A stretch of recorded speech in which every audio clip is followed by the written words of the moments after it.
Tech News Weekly is sponsored by Audible.com, the internet's leading provider of audiobooks, with more than 100,000 downloadable titles across all types of literature. And by Stitcher Radio. Listen on the go via the Stitcher mobile app. For more information, go to stitcher.com/GFQ. Starting Tech News Weekly in 3, 2, 1.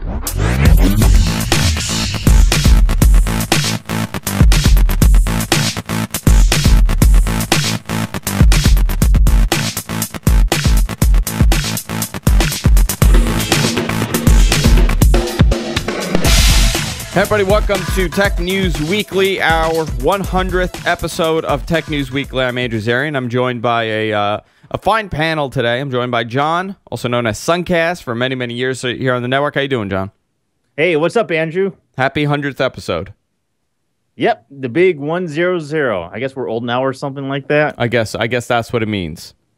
It means we are now real boys and no longer children. And today, to kind of bring the show to a screeching halt. No, to a serious pace, because I know John and I could get a little off topic, and your job is to kind of bring us back into whatever we were talking about. Mike Phillips, the internet, the legendary Mike Phillips, I should say. You become. Congratulations on 100 episodes. Thank you. All right, guys, we'll see you all next week. All right, have a good day. Mike does a weekly internet radio show called Computers 2K Now with Amnon Nissan on the Nissan Communication Network. You can catch a show every Sunday at 9 a.m. And you guys go on forever, right? Till whenever the show ends. Yeah, usually a day or two. A day or two, yeah. I mean, I've caught it at like 9 on the dot, and you guys some days have finished like 2 in the afternoon. One Sunday it was actually 3 o'clock. Man, that's a lot of stamina. Well, what happens, you get ready to quit, and then all of a sudden your viewership shoots up, and you feel like, heck, we're here to try to win viewers. The viewership goes up. You hate to cut it off. And we have no lives, so why not? That's what I tell John all the time. That's all right. We could go on for whenever we want. None of us have lives here. But on this show... As long as we got cake, you know? As long as we have cake, yes. John, go back to the basement. Fine. I'll leave. We're going to be talking about the top tech stories of the week. A lot of happenings this week. A lot of rumors coming out. We're going to discuss some Apple rumors. We're going to discuss what's going on with Dish and the FCC, with SoftBank and Sprint. A lot of stuff happening. But I do want to talk about something I discussed on Wednesday with Paul Thurrott, about the Windows Surface Pro coming out in February. Now, the Surface RT came out in November. There was a lot of buzz around it, and a lot of people were not happy with the fact that it was more of the same rather than different with this device. It was kind of a limited version of Windows. It was kind of expensive for what it does. And it was kind of expensive for what it does because you don't have access. You have desktop on there, but you don't have access to desktop applications. And then you have to spend another $140 just for the keyboard. Exactly. I know you guys, Mike, you guys had a guest from Microsoft, a Microsoft representative on your show last Sunday. We did. And these were some of the topics that came up during the show. I thought it was a fascinating discussion. And you guys really gave it to him with these questions. You didn't pull back the punches. Well, you can't because, I mean, I don't think we have any journalistic responsibility to the audience. It's not that we're holier than thou in our approach, but we have people ask the questions. If nobody asks the tough questions, then how do you get the answers? And we tell them, it's no secret, we say it on the show. We warn these guys before they come on, don't expect this to be a cakewalk because you know this is a controversial topic. And to some extent, I think these guys are sent out to try to answer some of the critical questions. If they don't get a chance to answer them, then they don't get get rid of the questions and keep them from being asked over and over and over and over again. So, yeah, we warn them that they better wear steel underwear. Yeah, and, you know, my issue with this is, why would someone buy this device? Why would you go and buy the Surface Pro from Microsoft for $899 plus another $130 for the keyboard, so you're over the $1,000 mark already for this device? The processor on it is a outdated processor compared to everything else that Intel's going to be doing this year. And if you wait 6 months, they're going to be far better devices on the market. So why would you go and buy this? Is it But timing? that's true across the board, Andrew. That's true for any manufacturer as far as the 6-month thing is concerned. As far as price, maybe they're trying to appeal to the Apple market. They don't care about price. Price is irrelevant. But in my opinion, and this remains to be seen, I don't know this for sure, it's just my guess, but I think that Microsoft has targeted the enterprise market, and that is there are these executives out there, the top 1%, who couldn't care less what something costs. They want a tablet that their IT department will support, that will seamlessly integrate with their enterprise system. I suspect that's part of their target market. John, is this device appealing to you at all? No. A Surface Pro. Now, is it the hardware or the software that's not appealing to you? It's the software, hands down, for me. Okay. It's interesting because this is something that I've been looking at a lot recently because my parents are actually looking for some sort of tablet or some sort of new computer. So I've been doing some research, looking at some of the tablets out there. They've got some weird stuff out there that you wouldn't normally expect, other than the iPad or traditional Android tablets. And now you have this Windows Pro tablet or Windows RT tablets that are out there. But it's completely new because not only do you have some new hardware, but you also have new software that is already kind of hard to pick up on if you're already used to Windows 7. Oh, what happened to John? John, you there? Yeah, can you hear me? Oh, I don't know. You phased out for a second. I don't know what happened. I stopped talking. No, it in my headphones it popped and then you froze for a second. Weird. For me, it's more hardware than software. I think the software is there, and I kind of understand it on a tablet front, but I don't think the hardware is all that's cracked out to be. And well, no, it's nothing special. For $1,000, I'm not going to spend the money and get this device. You can get it's that age-old question of, do you get a tablet or do you get a laptop? And, quite frankly, a tablet is not a laptop, and a laptop is not a tablet. You cannot have one to replace the other. You have to have a tablet and a laptop. And I'm not even sure that Windows RT or even Windows Surface Pro is going to be that sort of laptop replacement that everybody kind of is looking for, because that's what people want, is a laptop replacement as a tablet. But just due to the nature of the tablet, there's just no getting around of replacing that laptop. I have an iPad. I know you have a Kindle. Mike, I know you have a Kindle. Do you have an iPad? I don't have an iPad. You don't have an iPad? No. Why not? Oh, why would I? I mean, they're overpriced for what they are. I'm slow moving into the tablet market, as you'll hear later on in the discussion, and I admit that. I can't, and I guess probably the best answer to the question would be summed up by a conversation I had with an executive earlier in the week. He said that he has the iPad, the top of the line, and he says, "Do you know how nervous it makes me to take that thing on an airplane?" He said, "Just leaving it in the seat. You know how much money you're leaving sitting in that seat?" He said, and he travels quite a bit. He said, "I'm looking for something about $200. I'd rather lose something for $200 than for $800 or $900 or $1,000.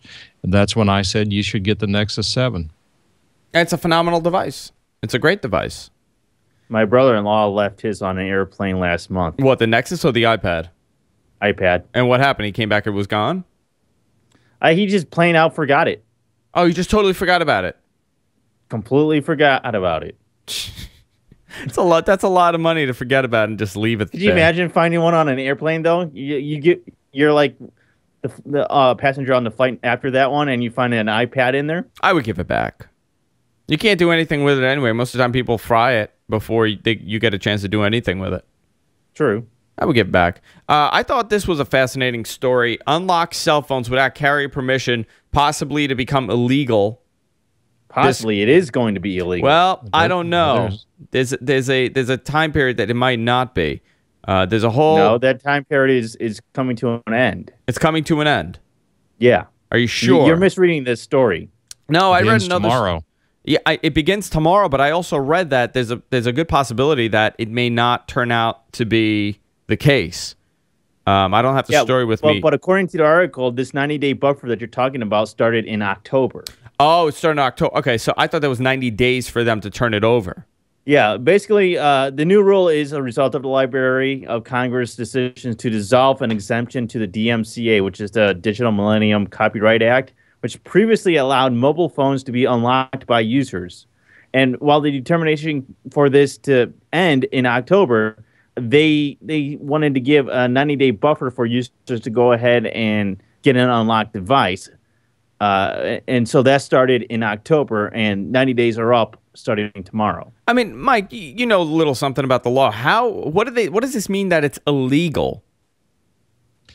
It's let me tell you, and again, you bring up a good point that this story may or may not be totally accurate because a lot of reporters are just lazy and inaccurate, and we depend on them, and sometimes that makes us look like fools. But assuming that this story means what it says and is correct, let's start out that it's a Library of Congress decision to dissolve an exemption to the DMCA, which the DMCA is a copyright act. It's enforceable by the United States government. Library of Congress is the Copyright Office for the United States of America.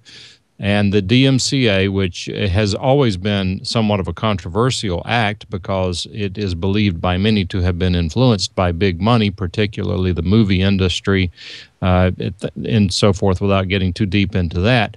But the interesting part about the DMCA is even though it includes some really good exemptions, it includes some really severe penalties.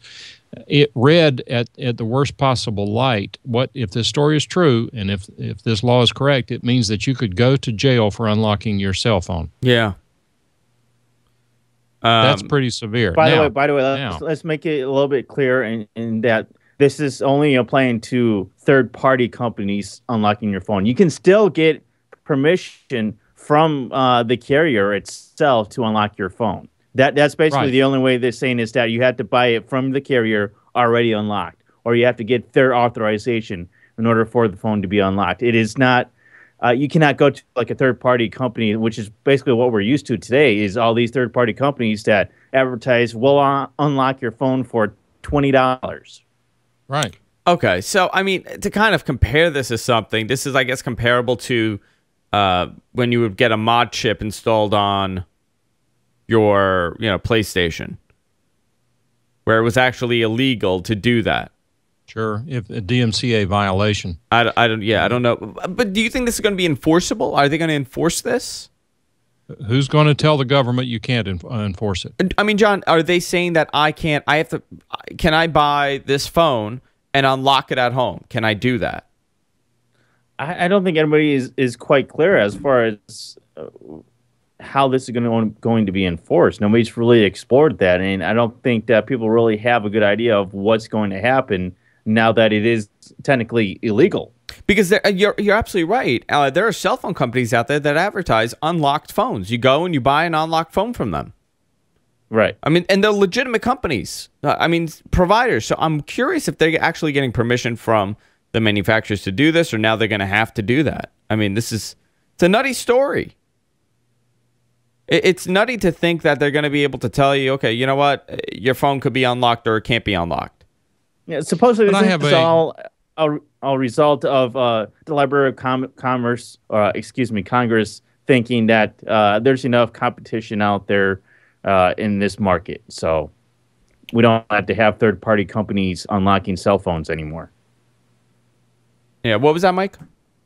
Well, I mean, think about what's going on here. What is the incentive? What is the motivation? And the motivation is that because many, maybe even all cell phone companies will unlock your phone after your contract period, after they have recouped their cost for subsidizing the cost of the phone, right? I mean, if you're traveling, one of the old tricks with AT&T is that to call them and tell them, oh, wait a minute, I'm going overseas. I need to use my phone over there. I need to unlock it. While you're on the phone, they give you the unlock code. You enter that unlock code. Now your phone is unlocked. Mm-hmm. That would continue to be illegal because, as John says, that doesn't involve third parties. That's not circumventing the system. The people who own the rights to that system are giving you permission to unlock that phone.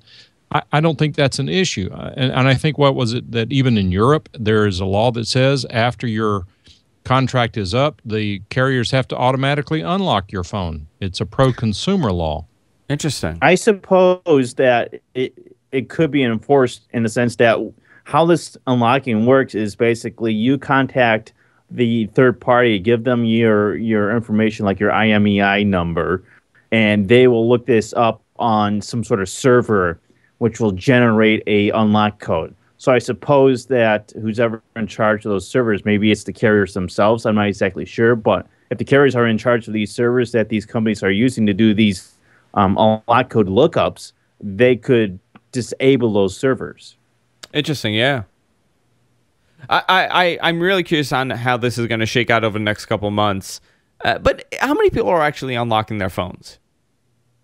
Not a lot. I mean, probably our viewers are unlocking their phones, but the mainstream is just buying and disposing. They're throwing these things out. That's what I do. I just throw. I don't know what out. the number is. Yeah, I would love to see that number is.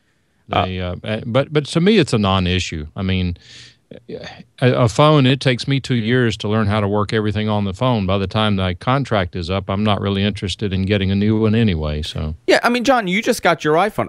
Are you interested in rooting it and unlocking it? Well, you're talking about two different. I know, things but I'm there. just saying. Are you interested in fiddling around with the phone? To a degree, I don't need it unlocked though, because I don't plan on going anywhere where I need to have an unlocked SIM card. Yeah, I mean, I don't know if it matters to that level.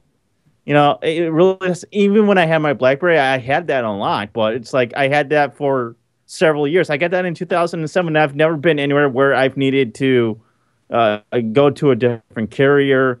And not only that, but if you think about it, AT&T really is and T-Mobile to an extent is basically the only GSM carrier. So you're either going from AT&T and T-Mobile as your only other choices. Yeah.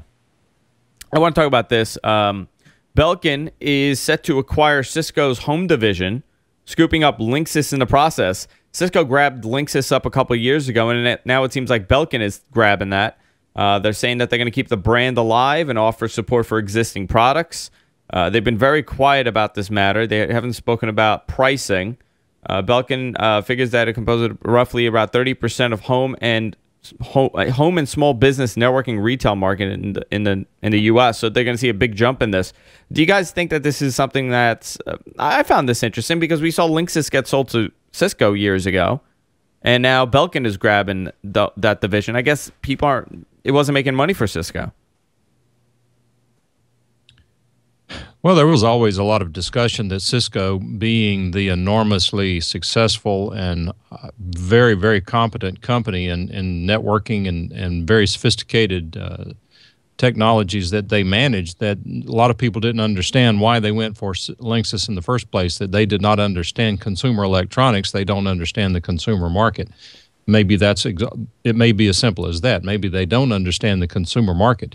Belkin clearly is in the consumer market and understands how to sell to the big box stores and so forth. As far as whether it's good or bad, I don't like Linksys or Belkin, so it's really a non-issue for me.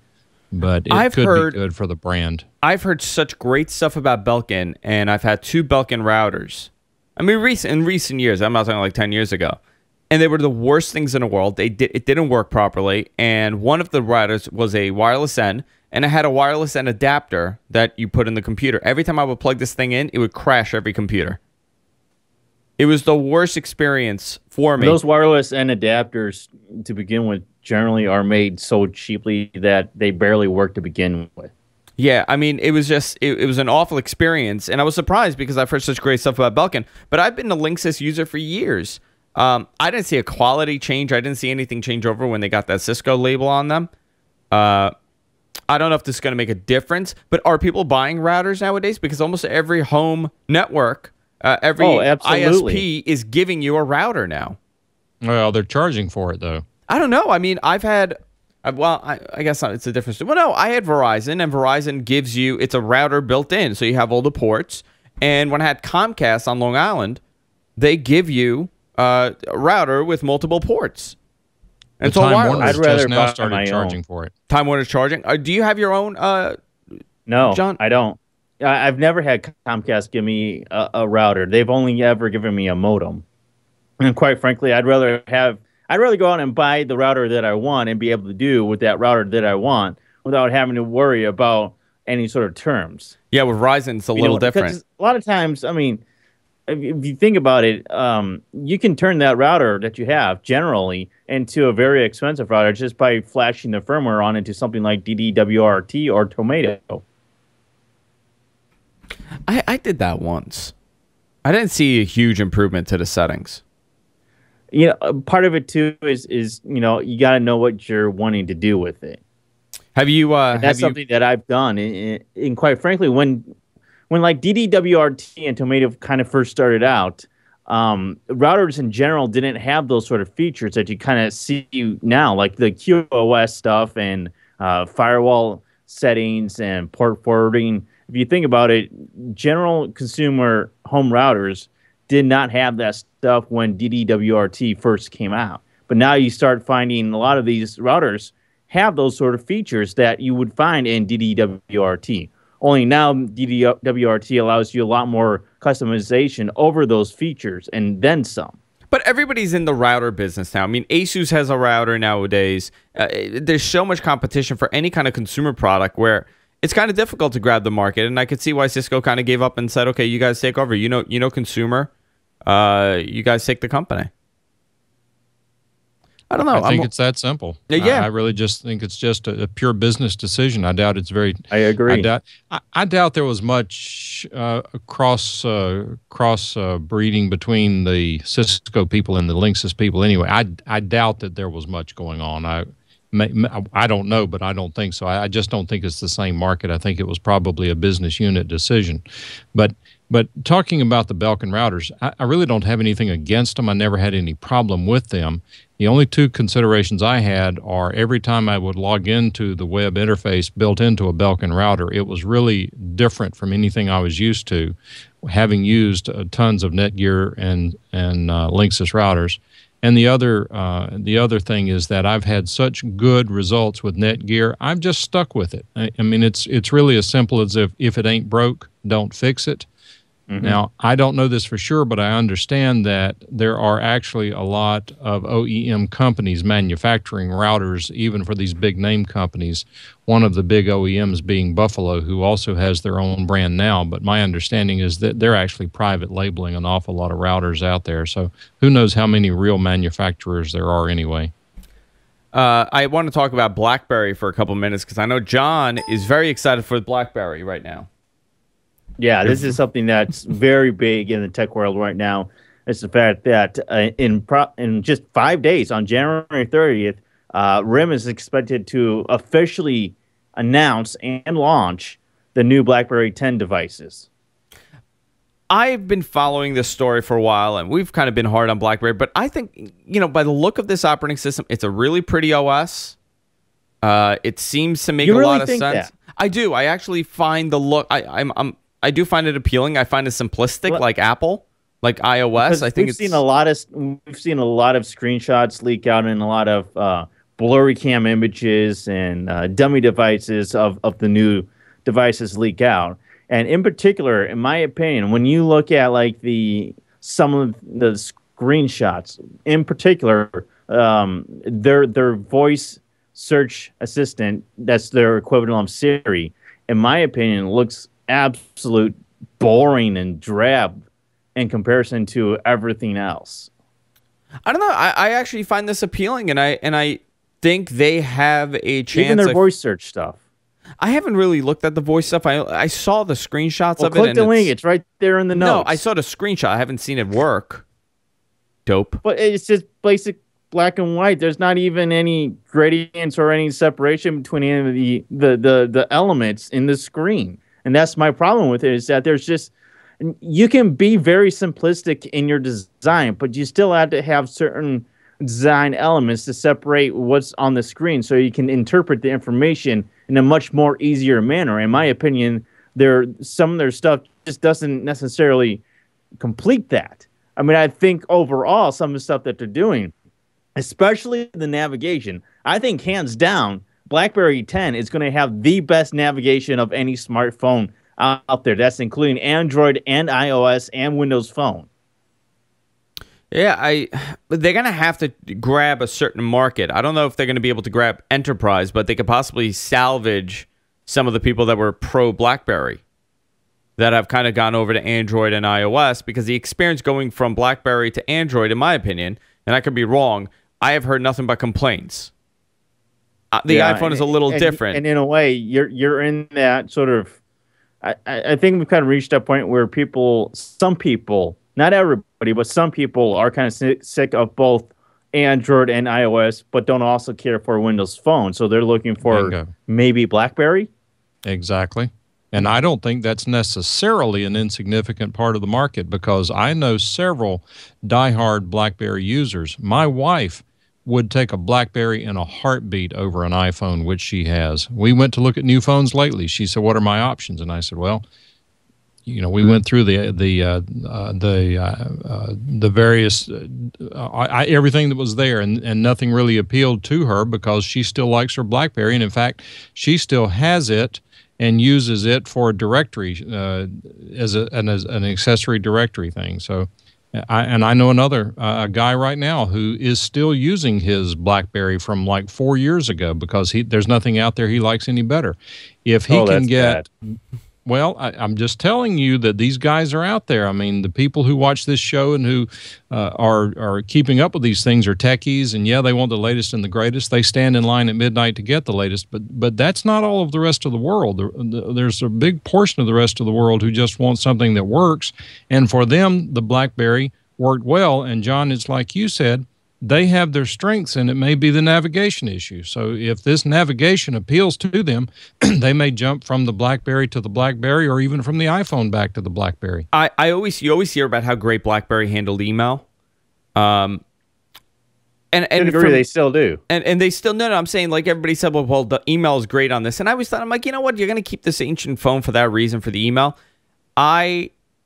I really haven't used the iPhone for email, but I set up my wife's iPhone for email, and it's awful. The email experience on the iPhone is not that great. Yeah. I don't think they do a great job at it.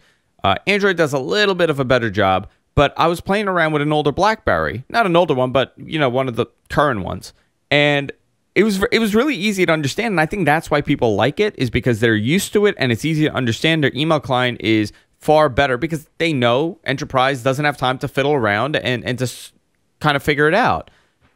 I really think they have a chance to grab not a gigantic piece of the market that they lost, but a portion of that market over the next couple of weeks. But it all depends. You know what it depends on? Those reviewers that are getting this device first and how much they praise it. They could turn around and say, you know what, this thing is great, but it's missing whatever, and that could be the nail in the coffin.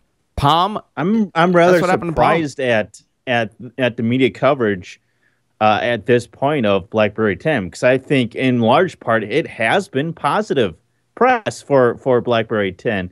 And if you think about it, other than, I mean, really, the press really did beat up on RIM for several years, and even on BlackBerry 10 until probably the last 4 or 5 months. Until 4 or 5 months ago, BlackBerry was dead to the press. And now they're kind of like, you know, this isn't so bad. But overall, I like BlackBerry 10, but I think there's parts of it that just are disappointing overall. It's not as complete as I would have wanted, I guess. As complete as you would want it because it's a version 1, or as complete because they've had 10 years to develop this feature of BlackBerry? Both. Yeah, a little bit of both, mostly just because they've had so long to do this, but then they come up with this. There's Hertz Assistant thing that just looks like utter crap on a screen.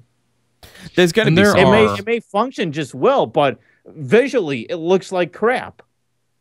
And everything, and there's other parts of the operating system that look great, that function great, but there's other parts that just fall completely flat, in my opinion, in design. I wonder how much. Still a lot of business decisions to this too, Andrew, because the company, I mean, RIM has been beaten to a pulp financially over the past few years, and to some extent that could inure to their benefit because everybody likes the underdog. Are they the underdog? I mean, they're going to have to be viable to survive as an underdog. But as to their success, I think a lot of it has to do, the phone has to be good, it has to work, the software has to be good. Because if the product is good and the sales dweezels and the AT&T stores and the places where these phones are available, if they recommend them and push them to the customers, then they've got a chance of success. If the phone and the software are not good and these salespeople continue to snub them, then they're probably toast. Well, I mean, the question is, why isn't Windows Phone doing well? Or as well it should be? The operating system is a pretty solid operating system, and the phones are absolutely beautiful. I had a Windows Phone version, forget now what it was, on the Palm Trio, and it was terrible. Oh, yeah, Windows Mobile. It was terrible. I mean, yeah, I hung all on. the time. I had a Windows Mobile phone. I had it in. I bought a Windows Mobile phone when the iPhone came out because I had no faith in Apple creating a phone. I really think it has to do with the buzz around it. If the buzz is good, then the phone will sell. If the buzz isn't good, nobody's going to buy it. How think do the they buzz get is the gonna buzz, be- though, Andrew? The teenagers, Mike. The teenagers are buzzing like bees, and they're going to sell the product. No, I don't know. You know, it's all about the perception. When Palm came out, I think the advantage that BlackBerry has now that they would not have had 3 years ago or 2 years ago if they came up with this is that concept that this is an iPhone killer. That's out of the window. Nobody's saying that anymore. The problem that every phone had up until recently was you compared it to the iPhone and you go, well, is this the iPhone killer? And no, it's not going to be the iPhone killer because it doesn't have the market that Apple has. It doesn't have the ecosystem that Apple has, and it failed because you're comparing this product that's been on the market for 2 years to a product that's just being developed. So it didn't work. That doesn't exist anymore, and it kind of allows BlackBerry, it gives them some room to grow and some room to make, some errors in the deployment of this product. Who knows? Listen, nobody has used it in a real world experience. It could be awful. We don't know. I don't know. I actually like the look of the phones. John, do you know much about the one with the actual physical keyboard? No, there's not a whole lot of information out there yet. It is quite possible that they're going to launch both the touchscreen version and the version with the keyboard at the same time now. Because if you remember, when we started first learning about BlackBerry 10, originally it was going to be the touch version is going to be launched first, and then a month or two down the road they'll actually launch the keyboard version. But now it's sounding like because of the massive delays, they're actually going to end up meeting and launching at the same time, possibly. I'm curious about that because some people want to grab onto that too. They're fans of the hard keyboard. I don't know. Absolutely, and I don't blame them. Intel, this is fascinating, will discontinue desktop motherboards. Now, this doesn't mean there's going to be no more Intel support motherboards out there. Everybody else is making Intel-based motherboards. They're just saying that the company will release boards that are based on the Haswell architecture before completely suspending development. So they are looking at a future where they're not going to be making motherboards, or are they looking to have this integrated motherboard and CPU solution that we were talking about a couple of weeks ago? How does this affect Intel's business, and where do you see them going with this? This is kind of, they're setting their future right now, right? They're saying, well, we're not going to make these motherboards where you buy the chip, but they are looking to create these. What kind of solder was it? I forgot what they called it, John. Do you remember? I don't know. Ball something. Ball grid. Ball grid. There you go. Do you think this is going to impact their business in any way? Mike, you could go.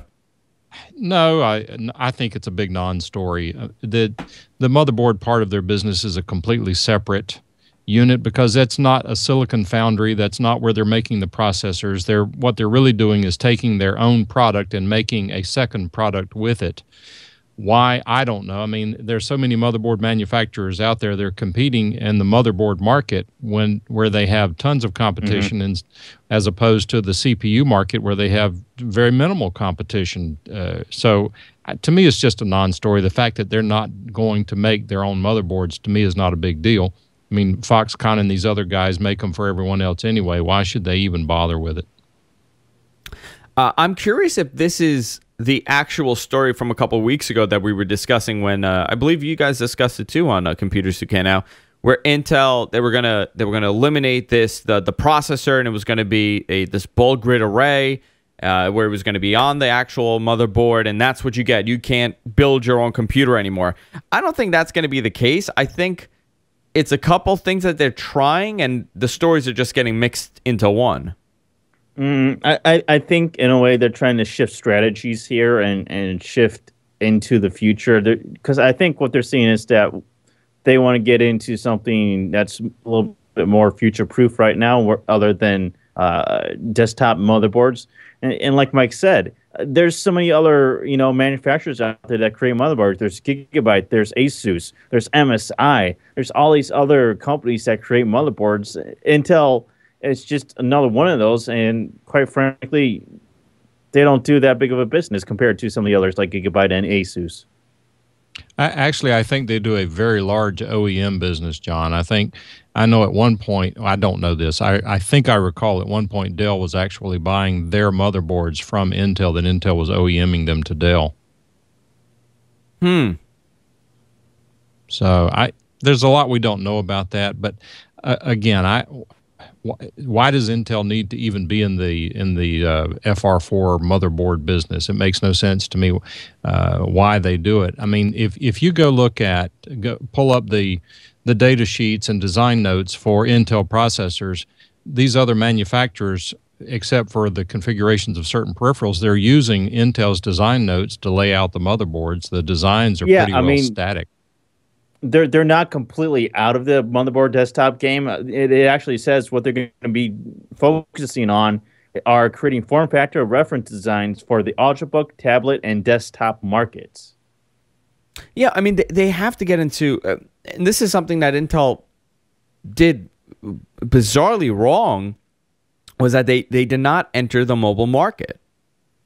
And they kind of fell asleep, and they let ARM take over that entire market. And how does that happen? Well, it's I guess, how does it happen to BlackBerry? It's bad decisions and slow growth, because you become the big dog and you become on top, and you don't want to make these drastic changes to your entire structure of the company. It depends on the accuracy of your crystal ball. Yeah. I mean, not every crystal ball is perfect. You try to guess where the market's going. I mean, Intel had the Atom processor, right? Yeah, well, everything is now Atom-based. I think their mobile base is Atom, and the new chipsets are pretty good on paper. I haven't seen the performance in real-world experiences because it hasn't come out, but from what they're claiming, it's going to be a pretty good device, and the battery life on these devices are going to be much better than what you're getting on an ARM device. So we'll see what happens at Intel, but this is just another move for them. Never count Intel out. They have some of the most brilliant minds you could ever imagine at that company, and what they have to do is a lot of money, and I mean, they know what they're doing. All they have to do is they have to get this sense of direction. They've got to try to figure out which way the market is going to move, and then they will pounce on it. They're going to miss every time or two. I mean, even Apple misses a time or two, and it just that's not true. That's not true, Mike. I'm sorry. That's not true. All right, you're lying. Give me a Lisa. Yeah, but you know what's interesting? If we go back 10 years ago, let's go back 10 years. People were saying Intel was done, and AMD was kicking their butt all around the computer market. In every category, they were kicking Intel's butt. Yeah, AMD was doing phenomenal. And what happened over the next 5 years? And AMD was they couldn't figure out the core technology like Intel was able to do, because I believe they got it from an Israeli company, right, Mike? I don't recall, but you know what? These reports are often premature, because that's like watching a NASCAR race.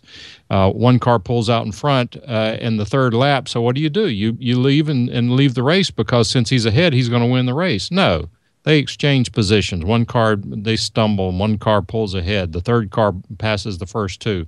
I mean, it's a horse race out there. It's a car race in the industry, and but I would hate to have to try to compete with Intel or AMD. I mean, they're both phenomenal companies with brilliant talent from all over the world, and they really just have to know which direction to push towards and have to be one of the first to get there. I was a big AMD supporter for years until I got an i7 and I realized how Intel was so far ahead of them. I mean, I think I had a 6-core. I still have, it's a 6-core AMD versus a quad-core i7, and the thing runs laps around it. It's 4 times as fast as this thing. It's unbelievable. So it totally jumped ahead. And, you know, that's just a proper evolution of software and hardware, and one takes the advantage over the other one. John, you want to pick a story? Remember, go ahead, remember Mike. though, Andrew, that years and years ago when AMD first started making a splash in the market, that you would run into instances where there might be software that would not run on the AMD and it would run on the Intel. Yeah. There were compatibility issues, and that didn't help AMD a lot. But I have not heard about that sort of issue in a long, long time. Oh, yeah. I mean, those issues have totally gone away. John, you want to go into a story? All right, let me ask you guys, have you heard about this Vine thing that Twitter has unveiled? I know Mike Phillips is a huge fan of Vine. Vine, yes. He's been vining. Yes. He's been vining since it came out. Yeah, I know, but I'm glued to Pinterest. He's lying. Yeah. Well, Twitter officially unveiled their integration of Vine, which they acquired back in fall. And so basically, it's an application. Right now, it's only for iOS devices, your iPhone Touch, your iPhone and your iPod Touch, and I think your iPad as well, possibly. Basically, it's like a video service where you have embedded videos that are looped in 6 seconds. Yeah, I don't get this. I don't. Thank God I'm not the only one. Yeah, you know, John, I know you're one of these guys, and not I love you, but you like to look at the bad in things. And it could be you could have a diamond encrusted gold. Are you calling me a pessimist? Yeah, I mean, you said it, not me, but a pain in the ass, maybe. Half glass empty. Glass is always half empty type guy, curmudgeon. But you know, you'll find it could be the greatest product in the world, and you're like, yeah, but you know what? It's 3 centimeters off of what it should be.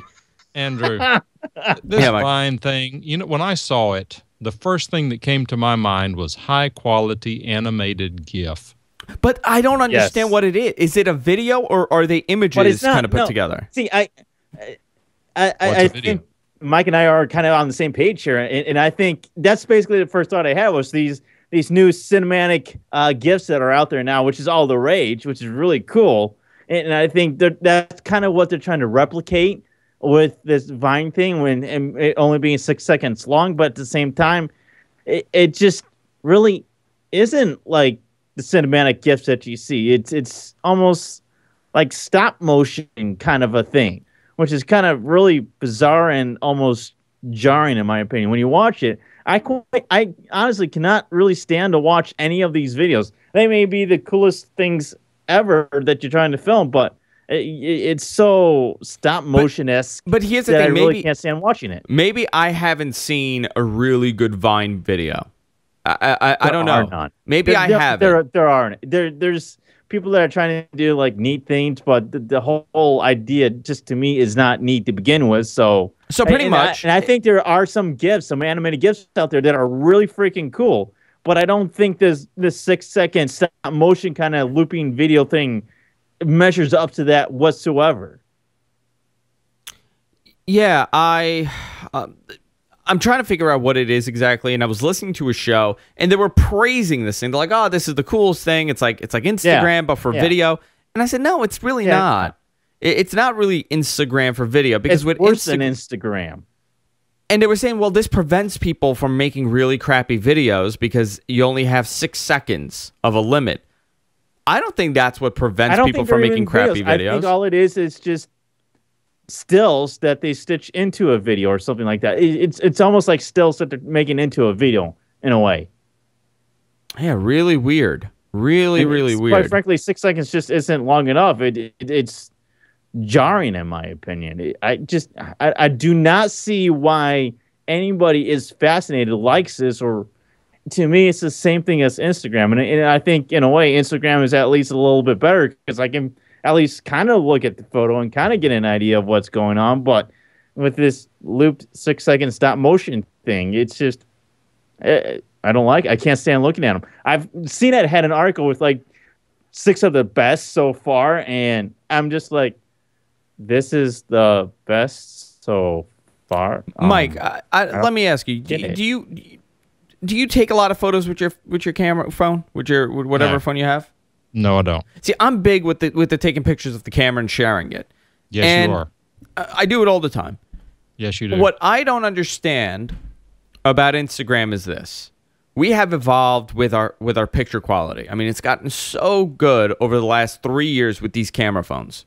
Apple really put a rocket in this market with the quality of their cameras on these phones, and everybody's kind of catching up slowly. Coco, which we all know on the network, got an iPhone 5. This iPhone 5 fiasco went on for years. Oh, he finally got rid of his whole big, giant Samsung phone? Do you know what's funny? He paid $150 to Verizon to get a replacement Thunderbolt phone. So he paid $150 to get the phone. Then he paid another, and then he paid another $300 to get the iPhone. So whatever. Regardless of that, okay? He finally went and got it. He has not taken one normal picture with this camera. Every picture he has taken is totally blurry. Totally, he's putting these awful filters on there, and there's 640 by 480 tiny little pictures like this, and he's posting them all over the place. And I'm like, you bought this camera, you bought this phone because you wanted a good camera, and what are you doing? You're destroying the photos. I don't understand that. In all fairness, the iPhone 5 does have a great camera. The problem is stability. No, he's not even attempting to use he's using Instagram for everything. He hasn't even taken one photo with it. He's taking only Instagram photos. I'm gonna yell at him for during the free for all. I'm gonna have to say something to him. That'll be a new one. No, listen, I'm trying something different.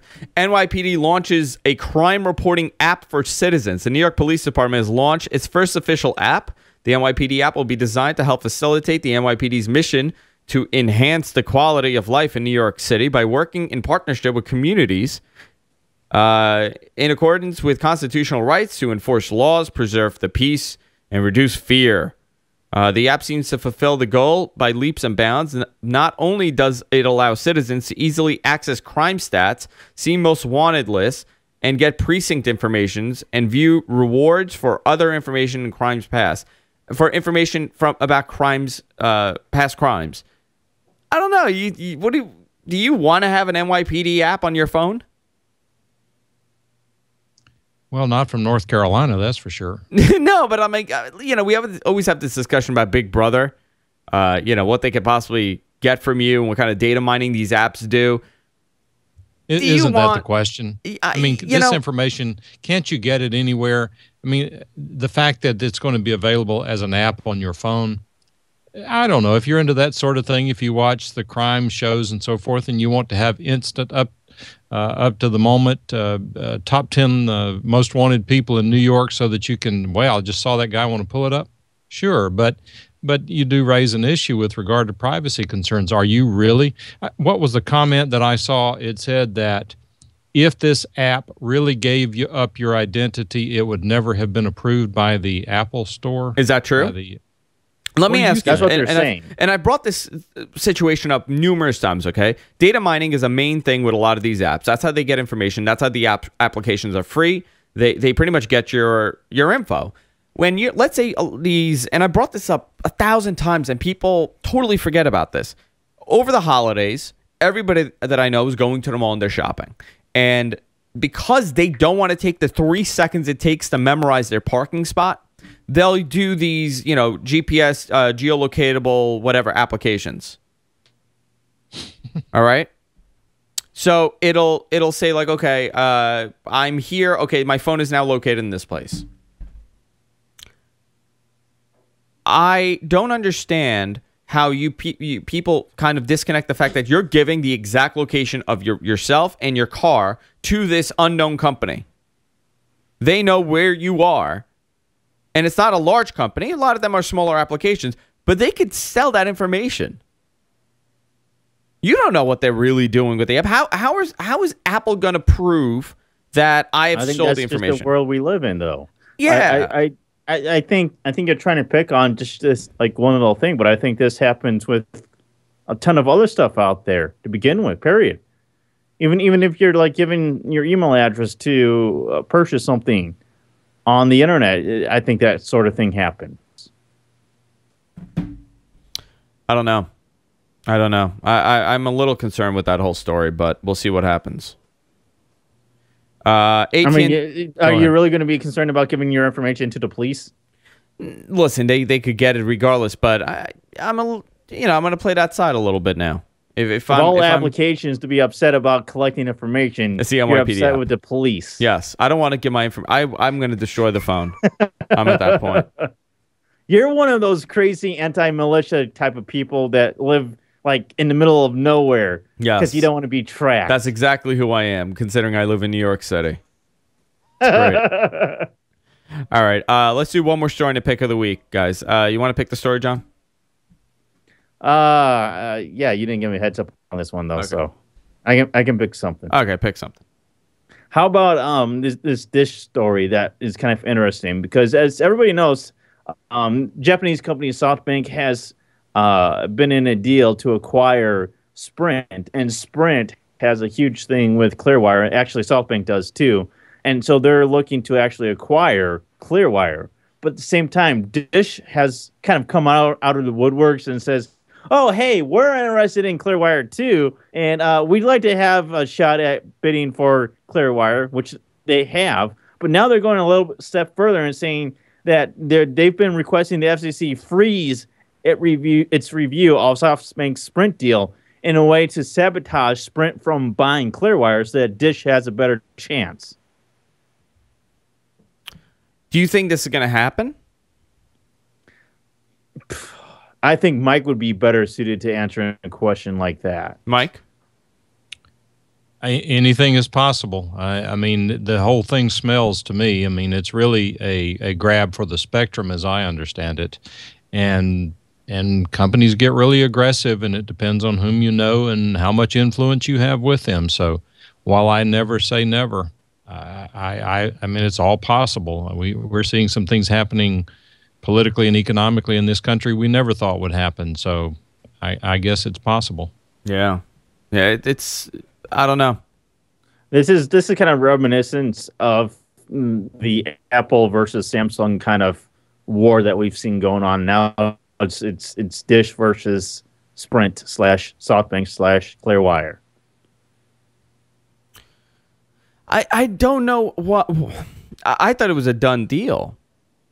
I thought it was pretty much done deal. I mean, yes, FCC has to review it and finalize the deal, of course, but nobody expects that there's going to be any reason why the FCC would deny SoftBank's purchase of Sprint.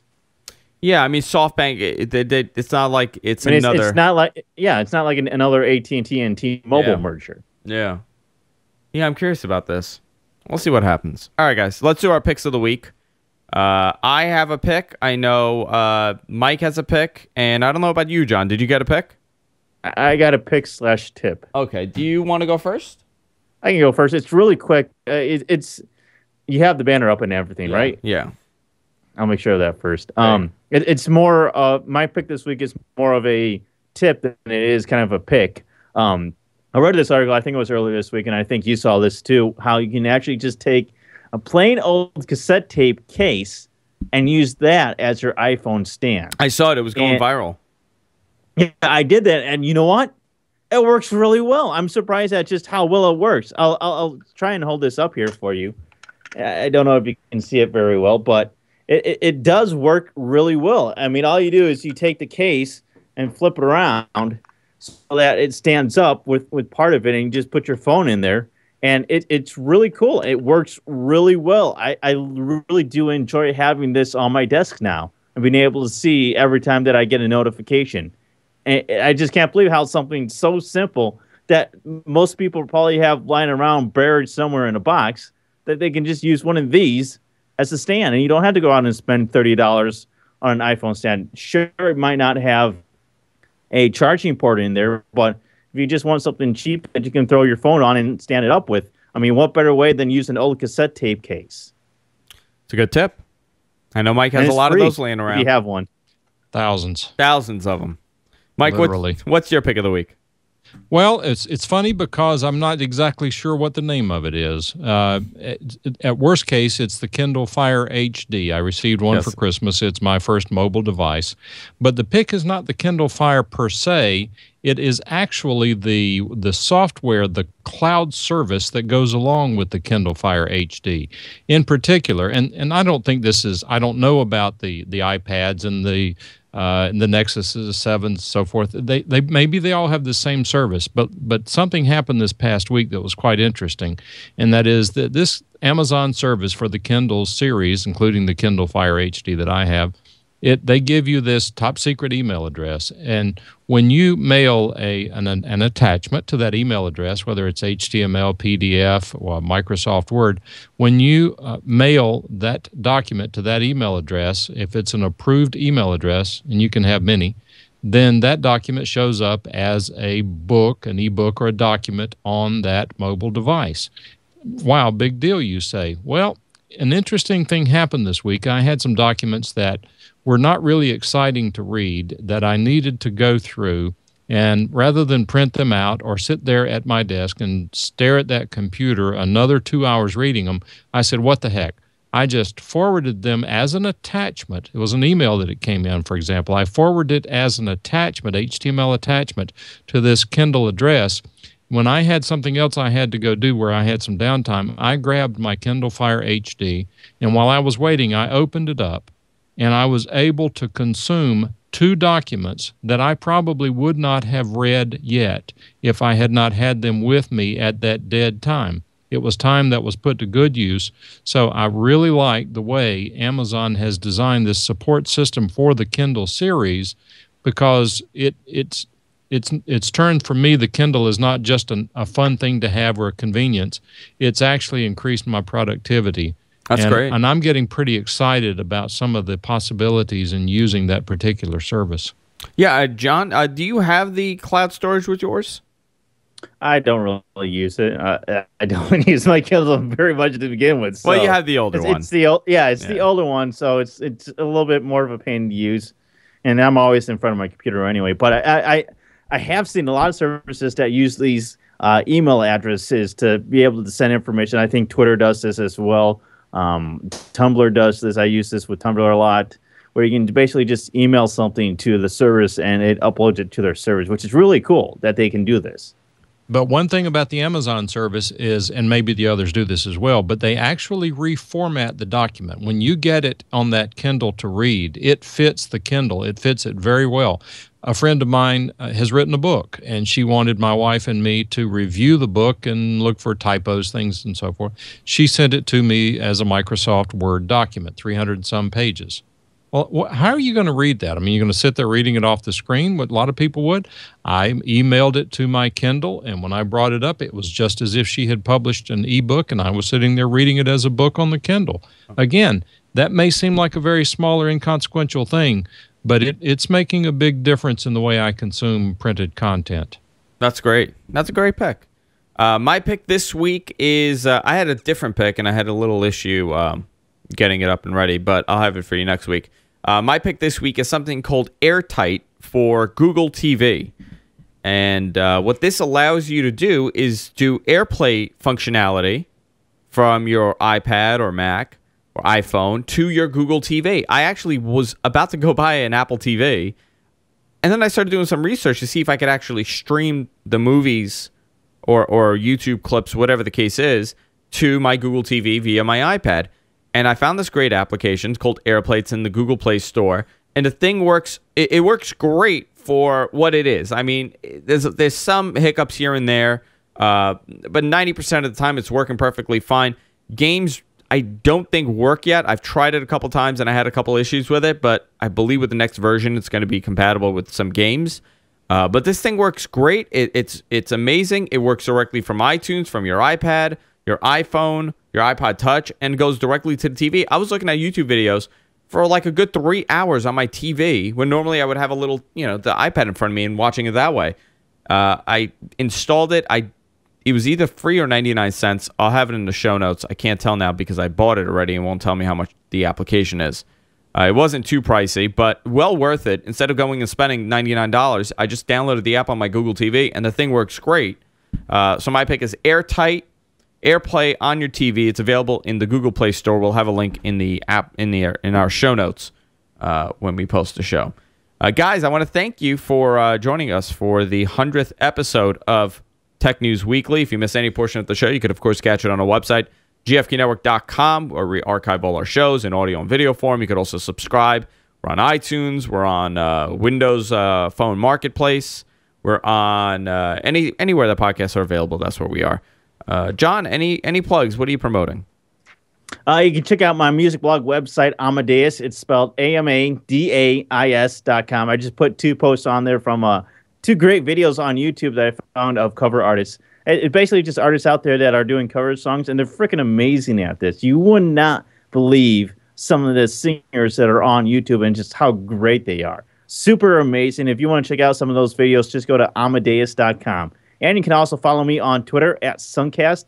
That's Sunkast. There's no C in Suncast. Of course, the great Mike Phillips is available for you at any time of the day. You could ask him about computer questions, audio questions, right? They could contact you at 3 in the morning. It's fine. They might be able to, but they're going to have trouble getting a response. Now, I like to interact with people through Twitter. Is a good way at MC Phillips is the account I use for that. If I can help with audio and video, not video, audio questions, I'm glad to do that. But I've also written several blog posts that might be interesting. They're pretty esoteric topics that some internet broadcasters and podcasters may encounter, and they're posted on the IAIB, that's iBroadcastNetwork.org website, and I certainly be glad to interact with you through Twitter. And of course, you ought to be an IAIB member anyway, so we can interact there as well. And of course, you could catch Mike on Computers 2K Now every Sunday morning at 9 a.m. Eastern with host Amnon Nissan and a wide range of callers and co-hosts. It's a lot of fun, depending on which week you watch the show. Listen, I'm there every morning, every Sunday. And I participate in a chat room, and I call in. You do? It's a lot of fun. I actually participate in someone else's show. Who would have thought it? Of course, guys, thanks a lot for joining us. Again, go to our website, gfknetwork.com, where you can catch all our shows. We'll be we're live all the time. You can catch our schedule there. And, of course, you can follow us on Twitter, GFK Network. You can follow me personally at Andrew Zarian on Twitter. And until next time, guys, see you then. Take care. And, of course, brush your hair.